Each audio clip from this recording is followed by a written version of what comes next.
Hi, my name is Karen Franken and I'm a certified personal trainer. My company's name is Balanced, and my philosophy behind my company is to believe, achieve, and succeed, and to create balance in all areas of your life.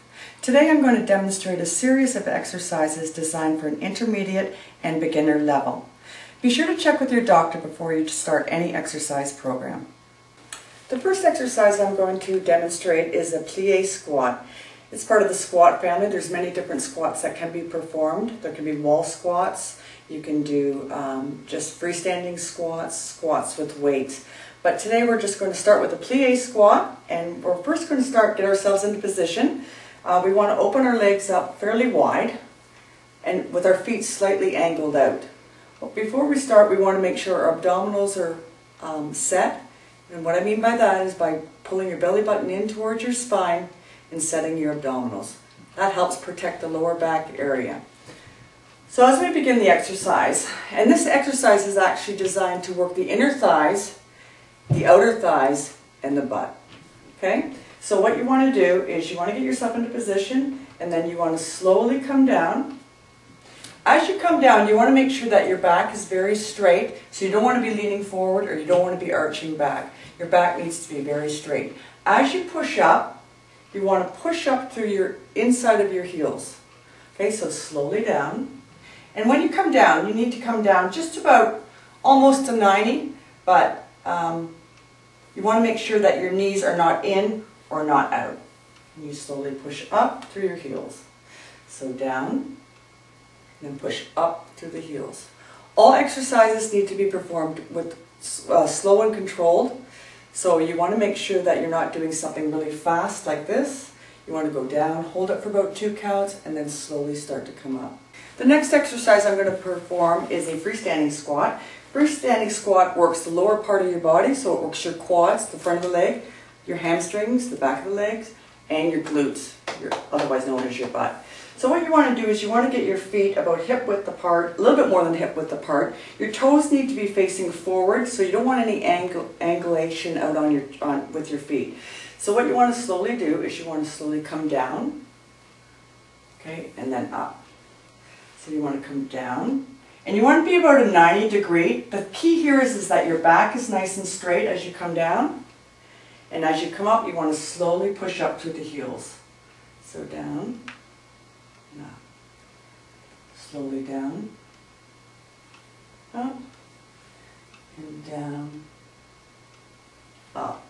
One thing to note is when you start to go down, you want to almost pretend that there's a seat behind you so that your butt goes out so that you're almost sitting on a seat. The back has to be straight and your abs have to be in check, meaning pull your belly button in towards your spine. You need to set your abs to protect your lower back. So we'll do it one more time. Down, hold it, and then slowly come up. And as you come up, again, push up through the heels. That's going to hit that butt muscle. You can do the exercise with weight. By adding weight to it, it's going to make it a little bit more difficult. When you're holding the weight, I don't want you to put the weight so that they're out like this, because then what can happen there is you can start to lean a little bit forward and get out of form. So what you want to do is you want to keep the weights nice and close to your body. Okay, so you're going to slowly go down and then push up. Down, push up.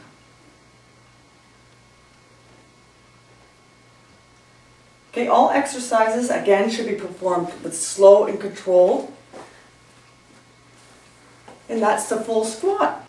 The next squat I'm going to teach you is a wall squat. The wall squat is a great exercise for beginners because it helps protect the lower back. The freestanding squat is also awesome, except for you really have to be, it's a little bit more of an intermediate level because you don't have any back support. So what you want to do is you want to stand with the ball in the middle of your back here, just to protect the lower back. You kind of want to lean against the ball a little bit. You want your shoulders to be nice and relaxed. You want your legs to be a little bit more than hip width apart. Toes need to be pointing forward. And what you want to do is you want to bring your feet a little bit away from the wall, because when you go down into the squat position, you just don't want those knees to go over the toes. You just want them to be kind of in line with the shoelaces. You don't want them to go in and you don't want them to go out. So the exercise is going to look like this. Abs again set. Always set your abs. Anytime you're doing any kind of exercise in a vertical plane, you want to make sure that your abs are set. So here we go. We're going to slowly go down. We're going to go down to about a 90 degree. As you notice, my knees are in line with my feet. And you're going to slowly push up through your heels. As you push up to the heels, you're going to be squeezing your butt. Okay, so here it goes. We're going to go slowly down again. We're going to hold it for 2 counts. 1, 2, and then push up through our heels and squeeze our butt. Okay, our rest of our body, our upper body, our shoulders, everything else needs to be pretty relaxed. So we're going to go down, hold it, 1, 2, push up through our heels. Now as we come up to the standing position, you don't want to extend your knees too hard. In other words, you don't want to hyper extend your knees. You want to keep a slight softness in the knees when you come back to the position. And that's a wall squat.